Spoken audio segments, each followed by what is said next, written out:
Hello, wrestling fans, and welcome to another weekly edition of Turbulence from the Turnbuckle.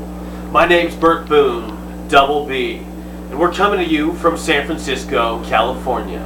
My co-host, Samoa Joe, and behind the camera, 2 Cents. This week on Turbulence from the Turnbuckle, we're going to talk about the return of the Chosen One, Jeff Jarrett. Right off the bat, I have to admit that I am the biggest Jeff Jarrett fan you will ever meet, and a huge TNA mark. I love TNA. It's what brought pro wrestling back. Now, if you don't know a little bit about Jeff Jarrett is currently part owner of TNA. He started TNA with his father, Jerry Jarrett. Jerry Jarrett was an owner of a territory in the old NWA, the National Wrestling Alliance. He owned a territory in Tennessee with Jerry Lawler, of all people. And that's how, when TNA first started, they were able to use, and up until recently, they were able to use the NWA World Heavyweight title. Now, they had to start TNA, or they chose to start TNA, because Vince McMahon had purchased the WCW.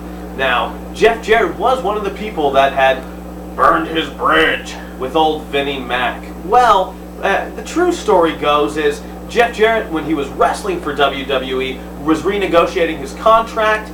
For whatever reason, Stone Cold Steve Austin had refused to do a job or to work with Jeff Jarrett. And Jim Ross, a good friend of Stone Cold Steve Austin's, was then in charge of contract negotiations for WWE. Jeff Jarrett felt that Jim Ross was not taking him seriously, that he was, for the most part, disrespecting him during contract negotiations. Therefore, Jeff Jarrett chose to negotiate with WCW, had inked a deal with WCW, and was still the Intercontinental Champion in WWE. So what Vince McMahon was forced to do was pay Jeff Jarrett more money for one night's work. His contract had run out on a Friday. He had to re-sign Jeff Jarrett for a one-night contract to wrestle at that Sunday's pay-per-view. He paid him a bunch of money to lose the Intercontinental title to China, of all people. But the next night, he was on Nitro. So that was Jeff Jarrett burning his bridge with WWE. And when he purchased WCW, the rest is history. He started TNA. They started off doing weekly pay-per-views. Got a contract with Fox Sports Net. Now they're on Spike TV, and they are competing with WWE. And in my opinion, they're a much better product. Now, to today and to now, what is Jeff Jarrett gonna do when he comes back to TNA? Let's just hope that he continues to give back. Will he be a changed man after the death of his wife? How can he not be?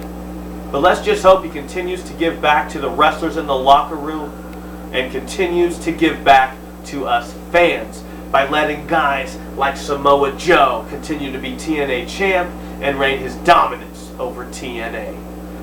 We love you, Jeff Jarrett. God bless you. What do you think, Samoa Joe? And now we'll go to 2 Cents with his 2 cents. You know what I hate about professional wrestling? Guys like Vince McMahon who don't let their real wrestlers wrestle. Guys like Jamie Noble, former champion of Ring of Honor, and Vince doesn't even let him hold Batista's jockstrap. Oh man, that's my 2 cents. And we'll see you next time on Turbulence from the Turnbuckle.